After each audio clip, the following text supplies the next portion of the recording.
Jeho gény, ktoré sú zodpovedné za jeho prežitie, sú veľmi zoslabené. Laci Čukáš, potápač. Idem ďalej, idem do Topolníkov, kde by som chcel znovu si splaviť nejakú rieku. Klátovské rameno, tak... Sám seba budem doplňať komentárom o ďalšie zaujímavosti. To, že idem splaviť Klátovské rameno, nie je náhoda. Vždy ma fascinovala nedotknuteľná príroda s niečím schovaným v pozadí. Rameno lemujú prastaré lužné lesy. Dlhé je zhruba 18 kilometrov od Mokradí pri obci Orechova Potvoň po ústí do Malého Dunaja v Topolníkoch. Dorazil som do Topolníkov. Asi vypnem teda motor.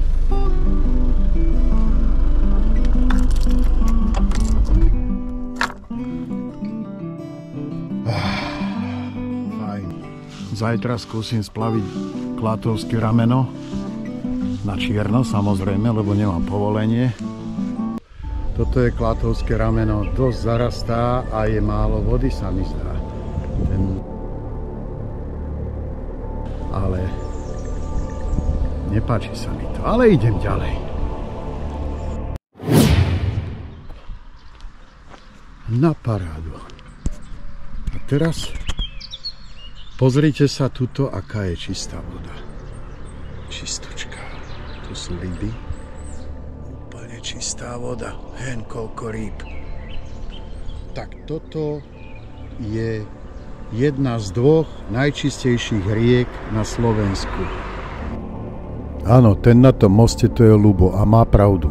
Je toto jedna z dvoch najčistejších riek na Slovensku. Klátovské rameno. A tá druhá je rieka Styx v jaskyni Domica. Tu sa budem o chvíľku plaviť na kajaku. Tu kryštálovo čistou vodou je rameno doplňované priesakmi cez zoslabenú neogénovú vrstvu až z hĺbky 400 metrov. Vyrážam na to Klátovské rameno z prístavu v Topolníkoch.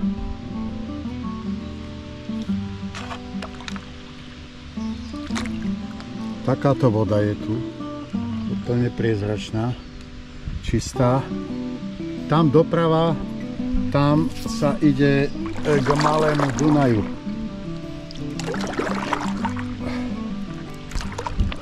My to otočíme a pôjdeme proti prúdu ku Kolovému mlynu. Krajina svojím správaním pripomína džunglu, plnú najrôznejších zvukov. Hniezdi tu 70 druhov vtákov, pod hladinou je 23 druhov rýb, či vo faune nový neobjavený chrobák z rodu Dorymus. Som sám prekvapený, aký tu je život, aký tu je ruch.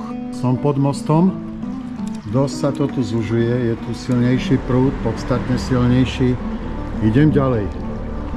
Fú, ale ako si ma točí ma svojvoľne. Musím niečo preto spraviť. No. Pieskové podlažie. Všetko, samý piesok, samé ryby. Ukážem vám škeblisko. To je plné škebiel. Plné škebiel. Takže tu je aj taký iný život, nie je taký, ako sme my zvyknutí. Pozrite sa, tie škeble sú obrovské. 15 cm asi. Chaluhy sú tu 2-3 metre dlhé, 4, 5 metrov dlhé. Toto je po celom ramene. Takto.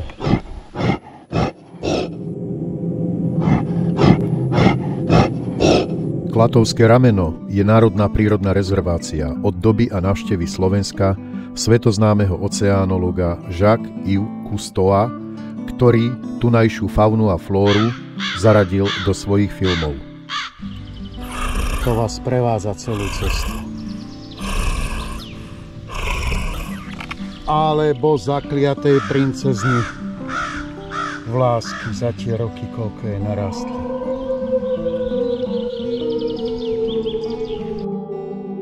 Asi po hodine pádlovania vidím že je to tu úplne zatarasené, popadané stromy, chaluhy, neprejazné. A tam vzadu tiež príroda ma nechce pustiť ďalej, táto rieka.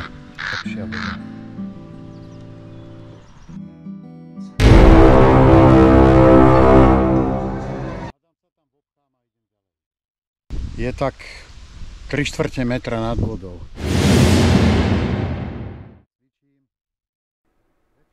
Ľudia mi tu vravia, že pokiaľ sa tu mohli kúpať či jazdiť na koňoch a voľne pohybovať, rieka žila.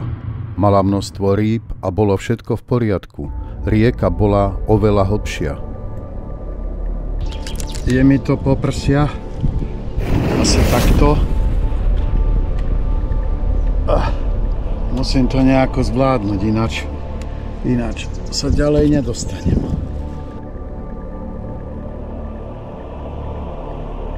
V hornom toku rieky nad vodným mlynom v Dunajskom Klátove sú uchované početné jazierka ešte s pôvodným unikátom tunajšej prírody. Tak tu som asi v koncoch. Pána jeho. Idem konikovať. Obmedzenia spomalili tok rieky. Zanáša sa bahnom a život v nej sa dusí. Rieku časom čaká zánik, smrť. Je vidno, že je to tu neprejazné, že mnoho kanoistov, kajakárov tu nechodí, skoro žiadny. Tu je zákaz plavby úplný. My sme museli žiadať ministerstvo, VUC v Trnave, ministerstvo nás bolo zaplatiť 100 €, aby sme nás tu vôbec pustili. Aj to sme museli ešte zdôvodniť, že čo tu chceme robiť, prečo, jaký máme dôvod. Tak my dôvod máme. Ukázať vám, ako to tu vyzerá, nie?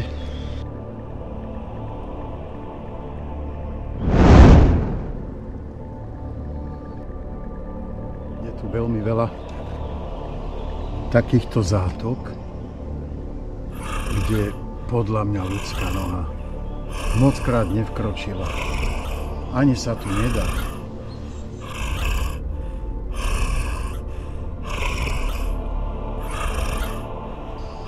Úžasné.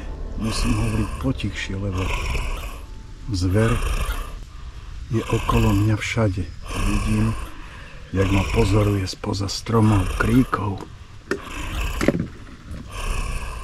Som zapikoval medzi konáre a sledujem krásnu oázu pokoja.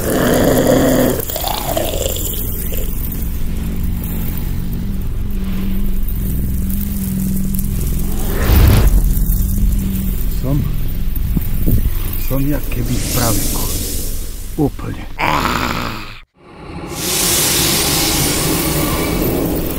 Úplne.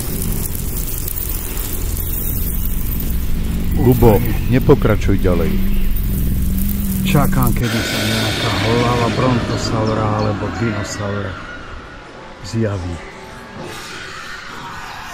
Zahučí na... Ľubo! A ja sa môžem aj po toto.